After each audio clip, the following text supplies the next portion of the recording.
যখন সূর্যের অত্যাধিক তাপের কারণে এই ধরিত্রী শুষ্ক হয়ে যায়, তখন প্রতিবিম্ব আমরা এইভাবে দেখতে পাই। আমরা কোথাও দূরে তাকালে আমাদের মনে হয় সেখানে জল রয়েছে। আমরা যখনই কাছে গিয়ে দেখি তখন দেখি যে সেখানে জলই নেই। তারপর যেই আমরা পেছনে ফিরে তাকাই, আমরা দেখি যেখান থেকে আমরা এসেছি সেখানে জল পড়ে রয়েছে। এবার এই যে মরুতৃষ্ণা, তা কিন্তু শুধুই ভূমিতে নয়, আমাদের ভাবনা চিন্তার সাথেও এটাই হয়ে থাকে, অনেক সময় হয়ে থাকে। যে ব্যক্তি জল লাভ করার আশায় বসে থাকে সে কখনোই জল লাভ করতে পারে না, কিন্তু যে ব্যক্তি জল লাভ করার আশায় নিরন্তর পরিশ্রম করতে থাকে, ঘাম ঝরায়, সেই ব্যক্তি কোনো মরুভূমিতেও জল লাভ অবশ্যই করে। জীবনে যদি আমরা বড় কিছু লাভ করতে চাই তাহলে নিরন্তর পরিশ্রম করতেই হবে। পরিশ্রমের এই মনোভাব অত্যন্ত গুরুত্বপূর্ণ। এই মনোভাব আর দৃষ্টিভঙ্গি এ হলো অন্তরের গুণ। রূপ এবং প্রসাধন এগুলি হলো বাহ্যিক আবরণ।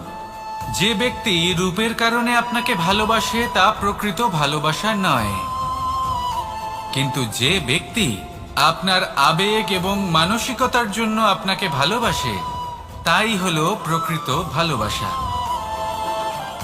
তাহলে এই কথাটা মনে রাখুন আর আমার সাথে ভালোবেসে বলুন, রাধা রাধা। সিংহকে বনের রাজা বলা হয়। অত্যন্ত শক্তিশালী হয় সে, তার পরিবারও খুব বড় হয়। কিন্তু যদি এমন হয় যে সিংহের পরিবারে নিজেদের মধ্যেই কলহ সৃষ্টি হয়, যদি তারা নিজেরাই লড়তে থাকে, তাহলে কি হবে? সিংহকে মেরে তার পরিবারকে মেরে ফেলে শেয়াল বনের রাজা হয়ে উঠবে। এবার এই কথা শুধুই সিংহের উপর প্রযোজ্য নয়, বরং প্রত্যেকটি ব্যক্তি, প্রত্যেক পরিবার, প্রত্যেক সম্প্রদায়, প্রত্যেক রাজ্যের উপর প্রযোজ্য হতে পারে। পরিবারে যদি মতভেদ বেড়ে যায় তাহলে সেই পরিবার ভেঙে যেতে পারে। ইতিহাস এই বিষয়ের সাক্ষী।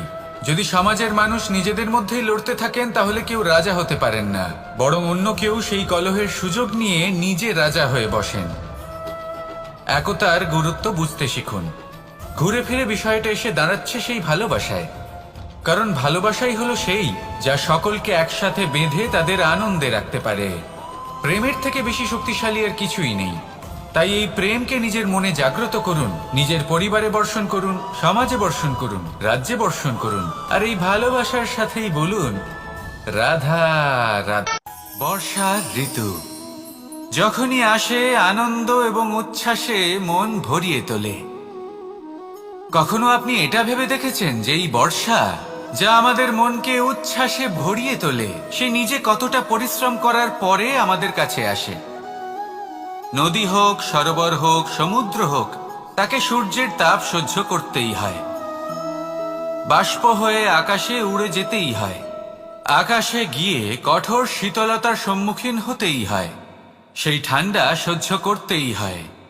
আর তারপর এই বর্ষা আমাদের গায়ে ঝরে পড়ে, কারোর তৃষ্ণা নিবারণ করে, আবার কাউকে আশ্বাস দিয়ে যায়। সেইভাবে জীবনে যদি আমাদের কোনো বড় কাজ করতে হয় তাহলে আমাদের কঠোর এবং নিরন্তর পরিশ্রম করতেই হবে। আর যে ব্যক্তি এই পরিশ্রম করার পরেও, কোনো একটি নির্দিষ্ট স্থানে পৌঁছে যাবার পরেও বিনম্র থাকেন, সেই ব্যক্তি অমরত্ব লাভ করেন। তিনি হলেন সেই ব্যক্তি যাকে সমগ্র সংসার ভালোবাসেন। তাহলে সবসময় মনের মধ্যে বিনম্র ভাব বজায় রাখুন আর আমার সাথে ভালোবেসে বলুন, রাধা রাধা।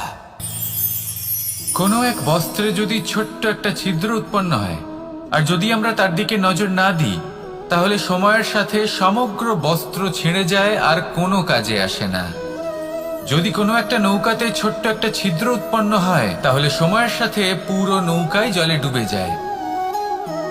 লক্ষ্যের দিকে অগ্রসর হওয়ার সময় একটা ছোট্ট ভুল আপনি যদি করে ফেলেন তাহলে আপনাকে তা লক্ষ্যের থেকে দূরে করে দিতে পারে। এমনটা এই সম্পর্কের সাথেও হয়ে থাকে। কোনো একটা ছোট্ট কথা, একটা ছোট্ট মনোমালিন্য যদি সম্পর্কে আসে এবং সেটা না মেটানো হয়, তাহলে সেই সমগ্র সম্পর্কটা অনেক বড় বড় সম্পর্ক ভেঙে যেতে পারে। যদি আপনার সম্পর্কে ছোট্ট একটা ছিদ্র উৎপন্ন হয়, তাহলে প্রেমের সূচ আর স্নেহের সুতো দ্বারা সেলাই করে ফেলুন, যাতে আপনার এই সম্পর্ক অটুট থাকে এবং প্রেম দ্বারা পরিপূর্ণ থাকে। আসুন আমার সাথে ভালোবেসে বলুন, রাধা রাধা। বর্ষা, কখনো অনুভব করে দেখেছেন এই বর্ষা? আকাশ থেকে বর্ষার ফোঁটা ঝরে পড়ে, মিষ্টি ফোঁটা, শীতল ফোঁটা, মনকে পবিত্র করে তোলে, ধরিত্রীর তৃষ্ণা নিবারণ করে, আশপাশটা সবুজে ভরিয়ে তোলে। এবার এই রকম জল আমরা কুয়ো থেকেও পেতে পারি। যদি আমরা ভেবে দেখি যে বর্ষা এবং কুয়োর জলের মধ্যে পার্থক্য কি, তবে পার্থক্য আছে। পার্থক্য হলো ভাগ্য এবং কর্মের। বর্ষা হলো ভাগ্য। প্রকৃতির যখন ইচ্ছে হবে তখন বর্ষা হবে, কিন্তু কুয়ো আমরা এমনি এমনি পাই না। কর্ম এবং পরিশ্রমের দ্বারা একে প্রাপ্ত করতে হয়। এই ধরিত্রীকে খুঁড়তে হয়, অনেক ঘাম ঝরাতে হয়, তবেই আমরা একটা কুয়ো প্রাপ্ত করতে পারি।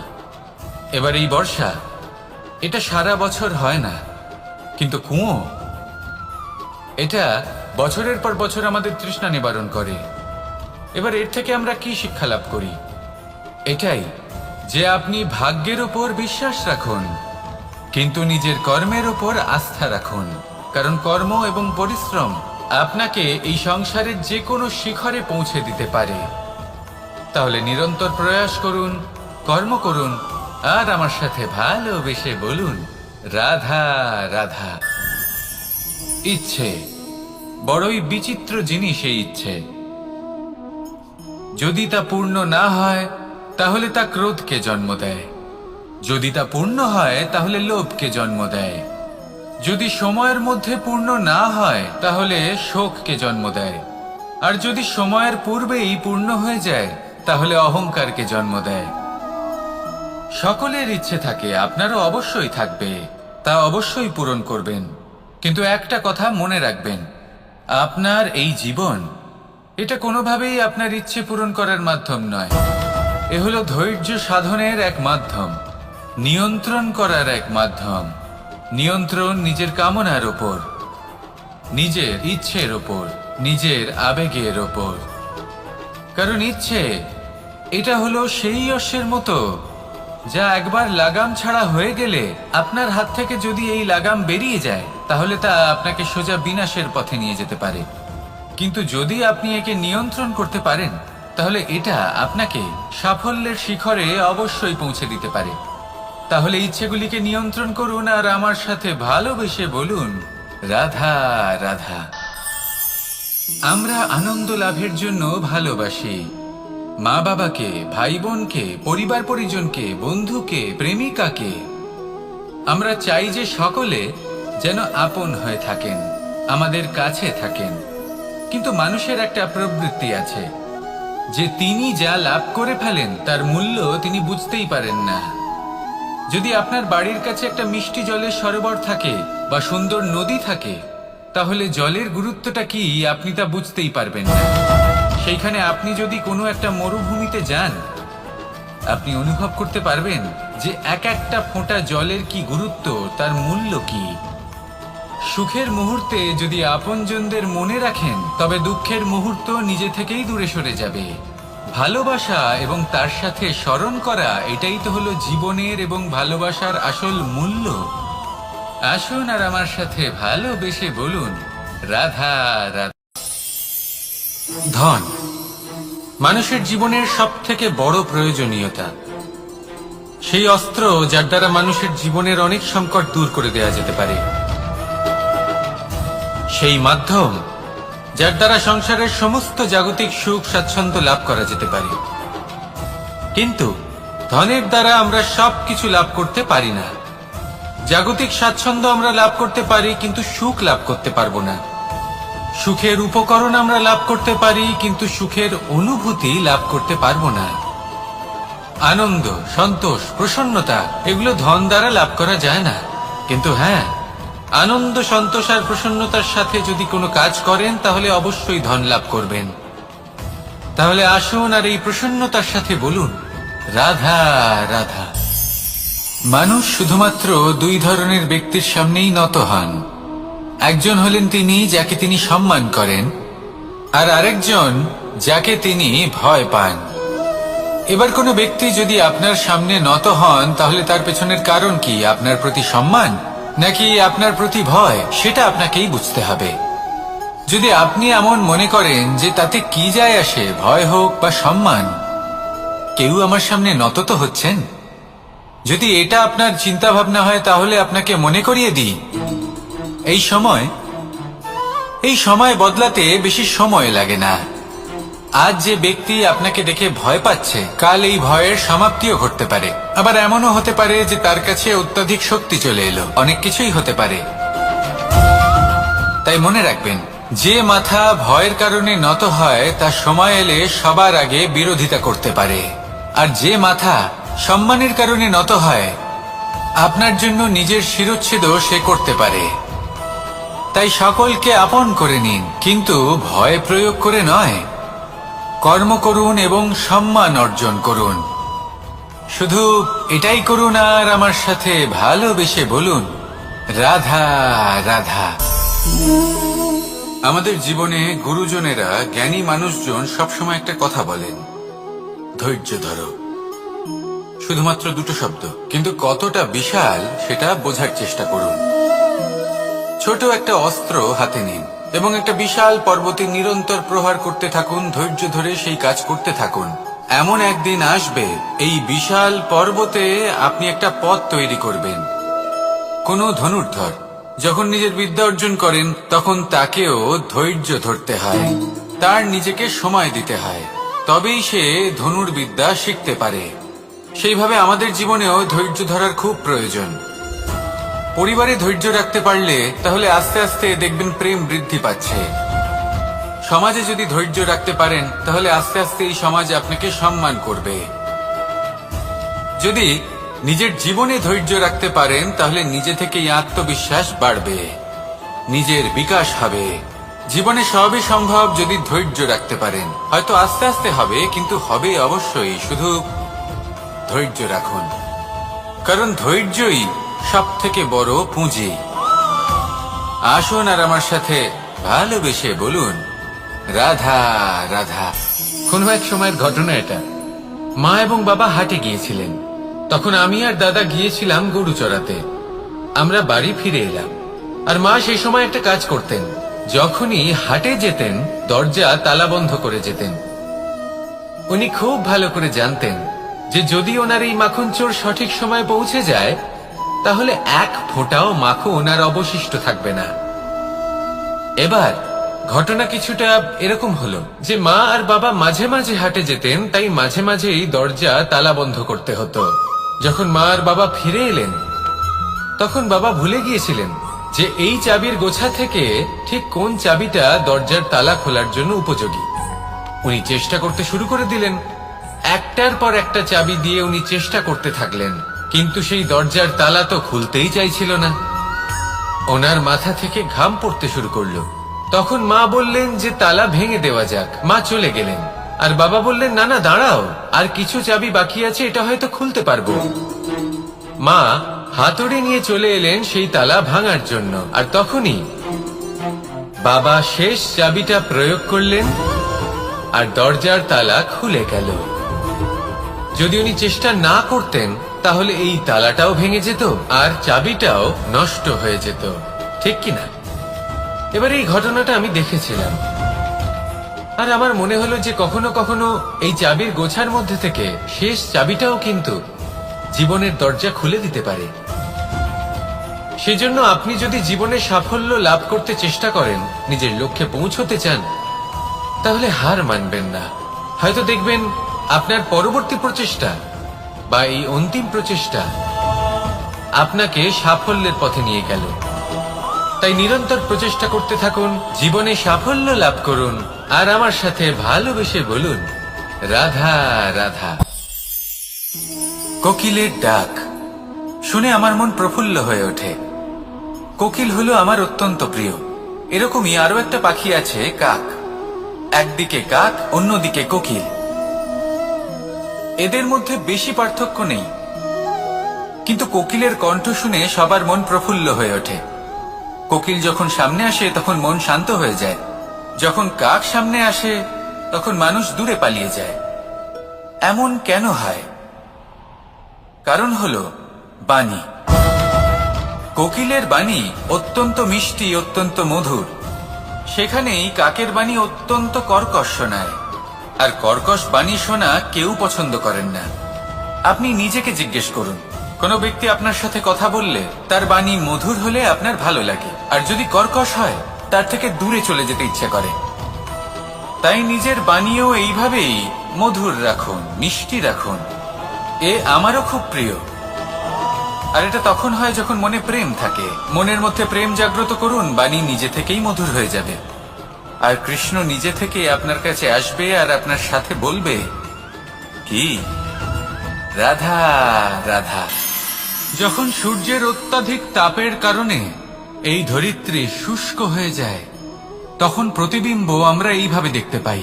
আমরা কোথাও দূরে তাকালে আমাদের মনে হয় সেখানে জল রয়েছে। আমরা যখনই কাছে গিয়ে দেখি তখন দেখি যে সেখানে জলই নেই। তারপর যেই আমরা পেছনে ফিরে তাকাই, আমরা দেখি যেখান থেকে আমরা এসেছি সেখানে জল পড়ে রয়েছে।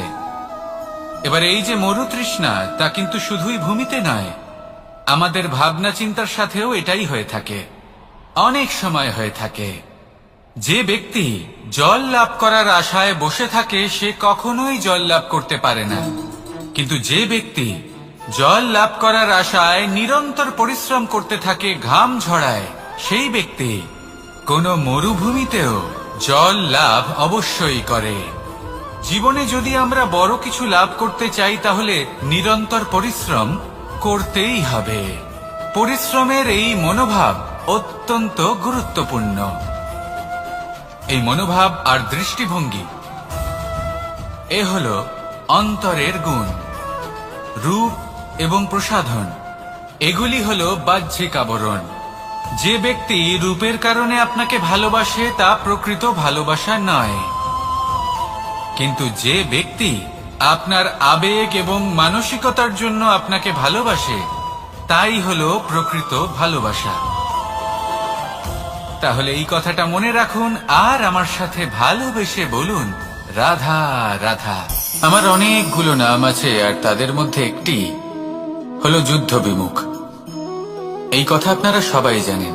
দাদাও আমাকে বলেছেন যে তুমি এরকম কিভাবে যুদ্ধক্ষেত্র থেকে মুখ ঘুরিয়ে পালাতে পারো কানাই। দেখুন, যেটা সময়ের দাবি ছিল আমি সেটাই করেছি।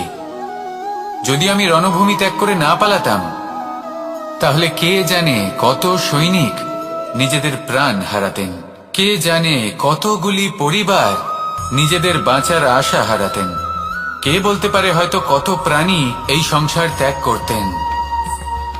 আর তাই কখনো কখনো যুদ্ধ বিমুখ হওয়াই শ্রেয়। কখনো জীবনের ক্ষেত্রেও এটা প্রযোজ্য। যদি দূরে চলে গেলে আপনার সম্ভাবনা বৃদ্ধি পায় তাহলে দূরে চলে যান। দূরে চলে যান সেই সকল ব্যক্তিদের থেকে যারা কথায় কথায় আপনাকে অপমান করেন, আপনার নিন্দা করেন, আপনাকে বাধা দেওয়ার চেষ্টা করেন, আপনাকে ছোট করেন। কারণ তাদের সাথে থেকে, সেই সকল ব্যক্তিদের সাথে থাকলে যারা আপনার মূল্য বোঝেন না, আপনি নিজের আত্মসম্মান, নিজের আত্মবিশ্বাস, নিজের ব্যক্তিত্বকে নত করে ফেলবেন।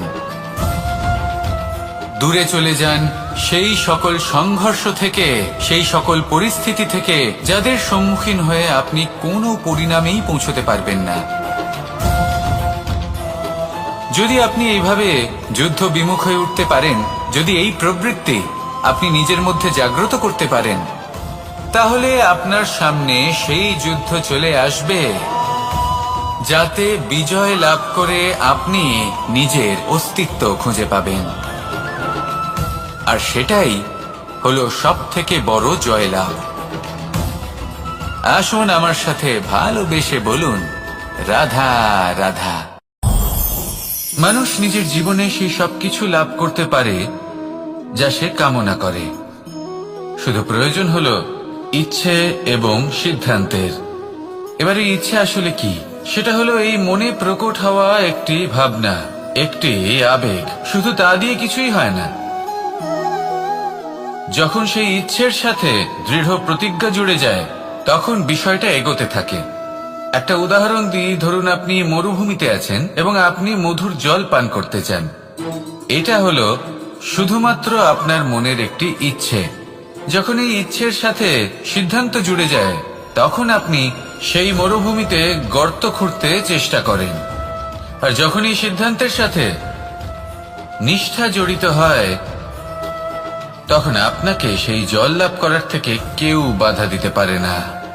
ইতিহাস এটার সাক্ষী, যিনি নিশ্চিত করেছেন তিনি সেই সবকিছু লাভ করেছেন যা তিনি লাভ করতে চেয়েছেন। সেই জন্য ইচ্ছে থাকা খুব দরকার, কিন্তু তাকে সিদ্ধান্তের সাথে জুড়ে নিন, সিদ্ধান্তকে নিশ্চিত করে ফেলুন, সবকিছু লাভ করবেন। আর তখন এই মন প্রসন্ন হয়ে বলবে, রাধা রাধা। বনের মধ্যে যদি আপনি কোনো বিষাক্ত সাপ দেখেন, তাহলে কি করবেন? আপনি তখনই তার থেকে দূরে পালাতে চেষ্টা করবেন। আর এটা কেন করবেন? নিজের রক্ষার্থে। এই কথা আমি নয় মেনে নিলাম, কিন্তু নিজের জীবনে এটা করেন না কেন? আপনি যেখানেই যান, যে স্থানেই যান না কেন, প্রত্যেক সময় প্রত্যেক মুহূর্তে এমন বিষাক্ত সাপ আপনি অবশ্যই খুঁজে পাবেন। আর সেই সাপ নয় যাদের আপনি বনে খুঁজে পাবেন, এরা হলো সেই সাপ যা আপনাকে পাপ করতে বাধ্য করবে। আপনার অন্তরের বাসনা, ক্রোধ, অহংকার, লোভ, ঈর্ষা এদের বৃদ্ধি ঘটাবে। দেখুন, বনের এই সাপ আপনাকে একবার ছেড়ে দিতেও পারে, ছোবল নাও মারতে পারে, কিন্তু এই যে পাপরূপী সাপ আছে তা অবশ্যই ছোবল মারবে। কর্ম যদি করেন তাহলে অবশ্যই ফল পাবেন। সেই জন্য যখনই কোথাও যাবেন, যদি এমন কাউকে দেখেন, যদি এমন কিছু দেখেন যে আপনাকে পাপ করতে বাধ্য করছে, তাহলে সেই মুহূর্তে সেখান থেকে পালিয়ে যান। যেমন বনের সাপ দেখে আপনি পালাতে থাকেন। সৎকর্মের রক্ষা অত্যন্ত আবশ্যক। আসুন আর আমার সাথে ভালোবেসে বলুন, রাধা রাধা। এই সংসারের সব থেকে বড় সুখ কি? কেউ বলবেন নিজের লক্ষ্য প্রাপ্ত করা, কেউ বলবেন ধন উপার্জন করা, কেউ বলবেন নিদ্রাই সব থেকে বড় সুখ, কেউ বলবেন রাজ্য লাভ করা, আবার কেউ বলবেন মাতার হাত থেকে খাবার খাওয়া, আদি ইত্যাদি। কিন্তু যদি সত্যি কথা বলি, এই সংসারের সব থেকে বড় সুখ হলো সেবা করা।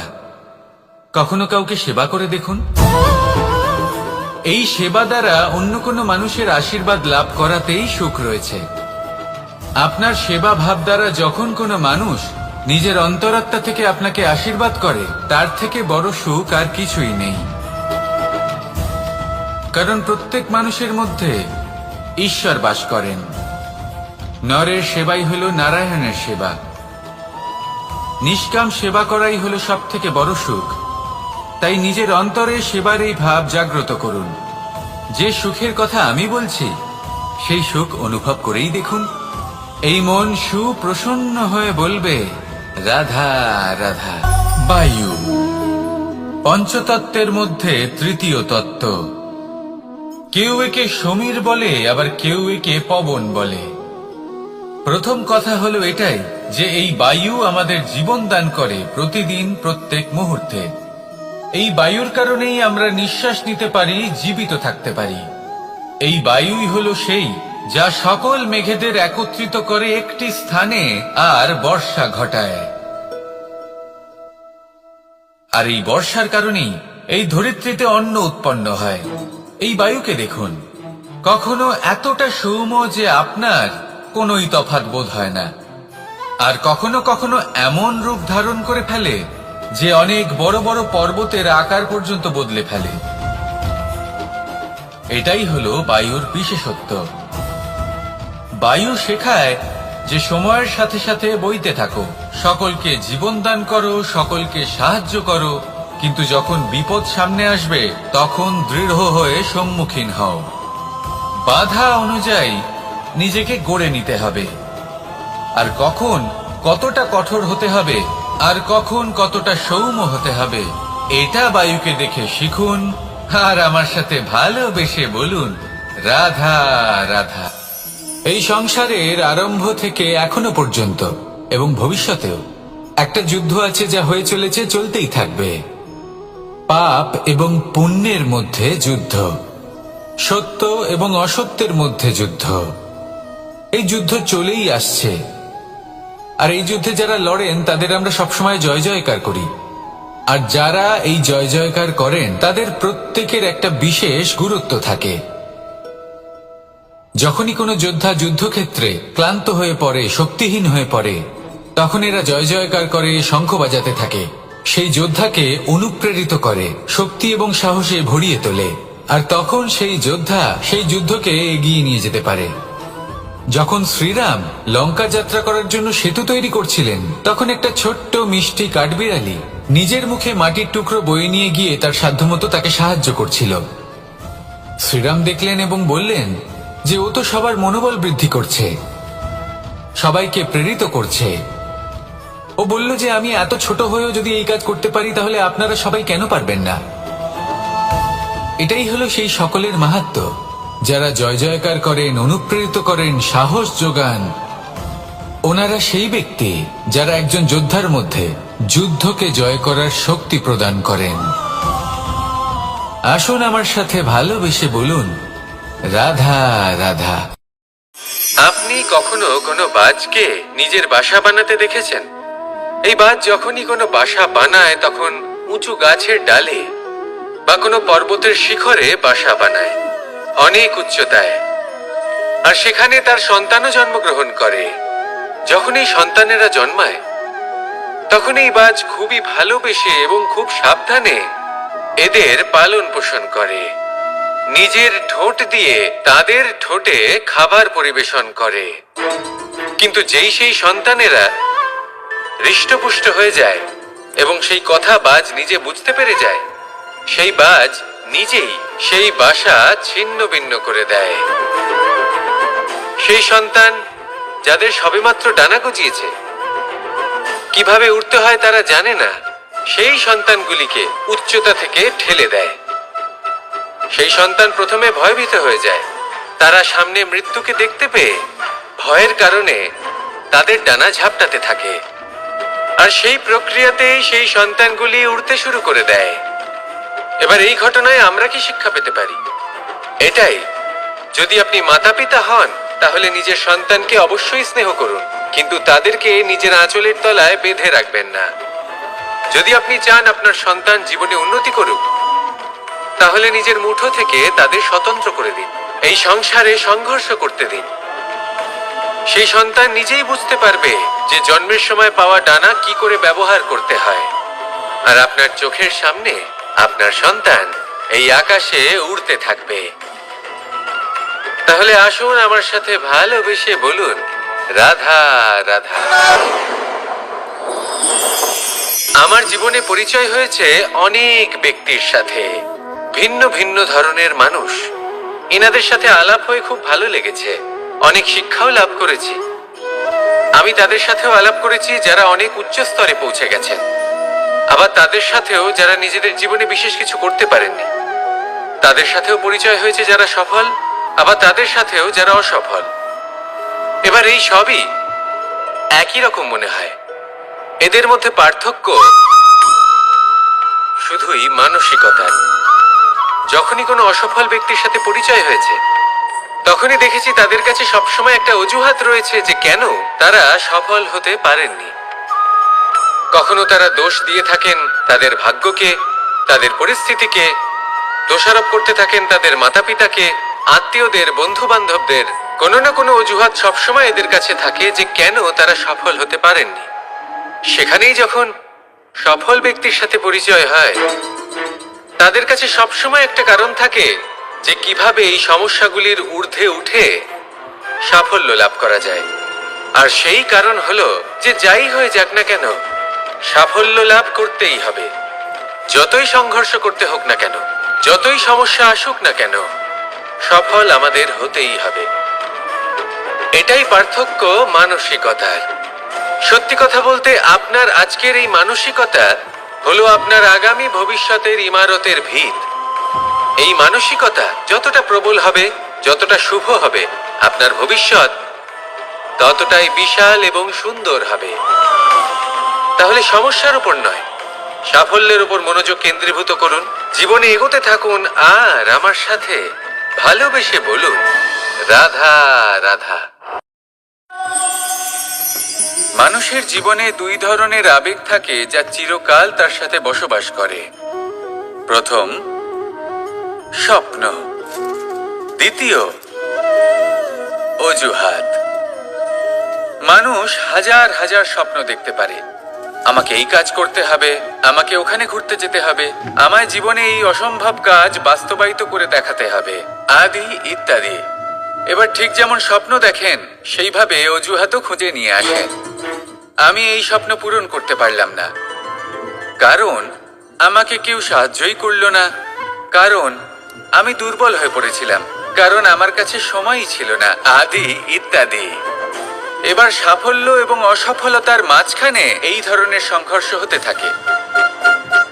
সাফল্য তখন লাভ করা সম্ভব যখন আপনার স্বপ্ন আপনার অজুহাতের থেকে অনেক বড় হয়, আর অসফলতা তখন পাবেন যখন আপনার অজুহাত আপনার স্বপ্নের থেকে অনেক বড় হয়। আপনি যদি সাফল্য লাভ করতে চান তাহলে চেষ্টা করতে থাকুন, পরিশ্রম করুন। যদি অসফল হন তাহলে ভয়ভীত হওয়ার কোনো প্রয়োজন নেই। নিজের ভুল বুঝুন, তাকে শুধরে নিন, আবার চেষ্টা করুন। কিন্তু যদি নিজের জীবনে অজুহাত নিয়ে আসেন তখন স্বপ্ন কখনো পূরণ হবে না। আসুন আমার সাথে ভালোবেসে বলুন, রাধা রাধা। এই সংসারের সব থেকে কঠোর ধাতুর মধ্যে একটি হলো লোহা। লোহা দিয়ে আমরা অনেক অস্ত্র শস্ত্র লাভ করি, অনেক বস্তুও লাভ করি। এবার এই লোহাকে কাটার জন্য, একে কোনো আকার দেওয়ার জন্য কি প্রয়োগ করতে হয়? লোহা। এবার এই কথাটা আমরা সকলেই জানি যে লোহার দ্বারাই লোহাকে কাটতে হয়। এবার এই কথা আমি আপনাকে কেন বলছি? এরপরে খুব বড় একটা প্রশ্ন আসে যা খুব বড় শিক্ষা দিয়ে যায়। এটা কেন হয় যে আমরা একটা লোহা দিয়ে একটা লোহাতে আঘাত করছি, কিন্তু যে লোহা দ্বারা আঘাত করছি তার আকার বদলাচ্ছে না, যার উপর প্রহার করছি তার আকার বদলাচ্ছে? এতে পার্থক্যটা কোথায়? পার্থক্য হলো তাপমাত্রার। দেখুন, যে লোহাকে আমরা কাটতে চাই তার তাপমাত্রা বাড়াতে হয়, তাকে গরম করতে হয়। আর যে লোহা দ্বারা আমরা আঘাত করতে চলেছি সেই লোহা আমাদের ঠান্ডা রাখতে হয়। অর্থাৎ ঠান্ডা লোহা গরম লোহাকে কেটে দেয়। এবার এই শিক্ষা কি আমাদের জীবনে যথেষ্ট নয়? আমাদের জীবনে অনেক সমস্যা আসতে পারে, কিন্তু আমাদের এই বিষয়ে বিশেষ খেয়াল রাখতে হবে যে আমাদের মনকে আমরা যেন ঠান্ডা রাখি, এই মস্তিষ্ককে শান্ত রাখতে হবে। যদি আমরা ক্রোধ বা ঈর্ষার আগুনে জ্বলতে থাকি, বিদ্বেষের আগুনে জ্বলতে থাকি, তাহলে আমরাও সেই লোহার মতোই হয়ে যাব যার তাপমাত্রা অত্যন্ত বেশি। তখন যে কেউ এসে আমাদের বিচ্ছিন্ন করে চলে যাবে। মনে রাখবেন, যিনি যত বেশি স্থির বুদ্ধির অধিকারী, যিনি হলেন সব থেকে বেশি শান্ত, তিনি হলেন সব থেকে বেশি বলশালী। তাহলে শান্ত থাকুন আর আমার সাথে ভালোবেসে বলুন, রাধা রাধা। কনক, কি সুন্দর একটা শব্দ। এর অনেকগুলো রূপ রয়েছে, অনেকগুলো অর্থও রয়েছে। প্রথম অর্থ হলো স্বর্ণ, অর্থাৎ সম্পত্তি। দ্বিতীয় অর্থ ধুতুরা, অর্থাৎ গাছের ছোট একটা বীজ যা কিনা অত্যন্ত শক্তিশালী হয়। যদি বেশি মাত্রায় এর প্রয়োগ করা হয় তাহলে এটা বিষময় হয়ে উঠতে পারে। এই হলো সেই ধুতুরা যার প্রয়োগ মহাদেবের পুজোতে করা হয়। এবার প্রশ্ন হলো এটাই যে এই স্বর্ণ এবং এই ধুতুরার মধ্যে মিল কি রয়েছে? মিল হলো এটাই যে এই দুটোই মানুষকে মত্ত করে তোলে। ধুতুরা মানুষকে তখন মত্ত করে যখন তাকে সেবন করা হয়, কিন্তু স্বর্ণ, ধন, সম্পত্তি, মানুষ এটা যতটাই অর্জন করে নেয় সেটাই যথেষ্ট। এই স্বর্ণ মানুষের ভাবনা চিন্তা করার ক্ষমতাকে বশ করে ফেলে। মানুষ সম্পত্তির লোভে মত্ত হয়ে ওঠে। কারণ যে যত চমৎকারী, যতটা অমূল্য হয়, তাকে সামলানো কিন্তু ততটাই কঠিন, তাই না? তাই মনে রাখবেন, ধন, স্বর্ণ, সম্পত্তি এগুলো ধুতুরার থেকেও অনেক বেশি বিষাক্ত হতে পারে।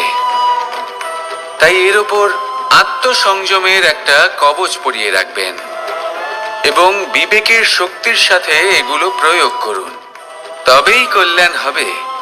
আসুন আমার সাথে ভালোবেসে বলুন, রাধা রাধা। পৌঁছানো অত্যন্ত কঠিন হয়। কেউ ভাবেন যে কেন এত কঠিন হয়, কেন এত কষ্ট করতে হয় লক্ষ্যে পৌঁছানোর জন্য। এই লক্ষ্য সরলভাবে কেন আমার কাছে চলে আসে না? চলুন আপনাকে একটা কথা বলি, যদি আপনার লক্ষ্য কঠিন না হয় তাহলে তাকে পাওয়া আপনার পক্ষে অসম্ভব হয়ে উঠবে।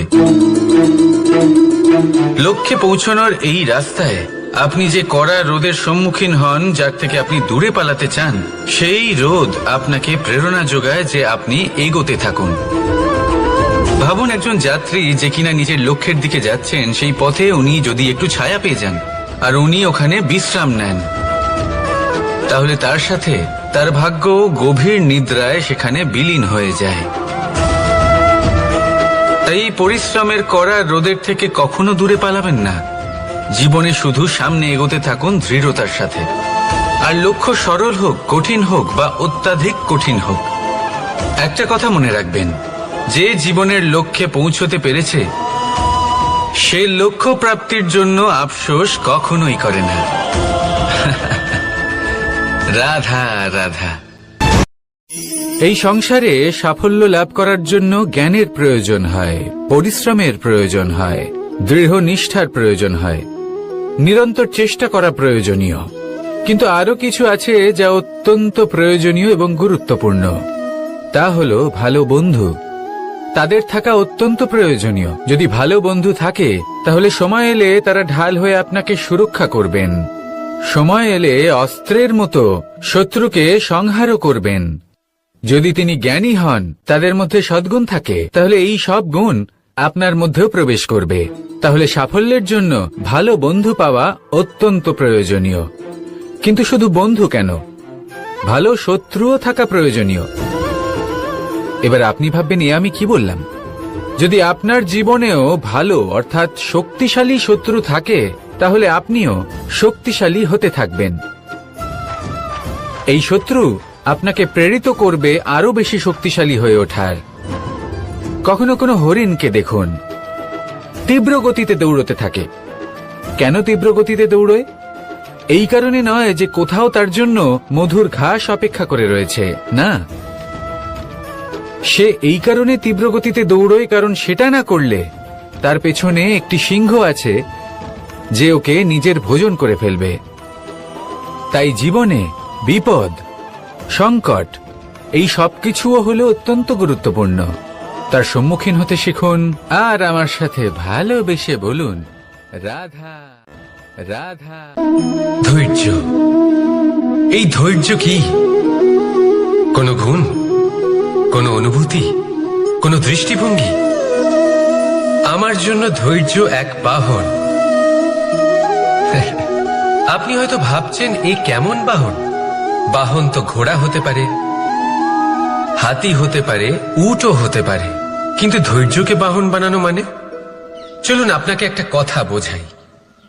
পৃথিবীতে এমন কোনো বাহন নেই যে তার আরোহীকে আছড়ে ফেলেনি। সেটা উট হোক বা হাতি হোক বা ঘোড়া হোক, চলতে চলতে কখনো নড়বড় করেই বসে। তারপর সেই আরোহী পড়ে কারোর পায়, তারপর পড়ে তার নিজের নজরে। কিন্তু ধৈর্যরূপী বাহন কখনো কাউকে ফেলে না, কখনো না। না সেই আরোহী কারোর পায়ে পড়ে আর না তো নিজের নজরে। কারণ ধৈর্য আপনাকে বিবেক প্রদান করে, বিবেক আপনাকে পরিকল্পনায় সাহায্য করে, আর পরিকল্পনা প্রদান করে আপনাকে শক্তি, আপনার লক্ষ্যের দিকে অগ্রসর হওয়া। বুঝলেন? ধৈর্যকে সঙ্গে রাখুন, নিজেকে আরো ধৈর্যশীল করে তুলুন। এই ধৈর্যের সাহায্যে আরোহণ করে দেখুন, কিভাবে এই বাহন আপনাকে আপনার গন্তব্যে পৌঁছে দেবে। রাধা রাধা।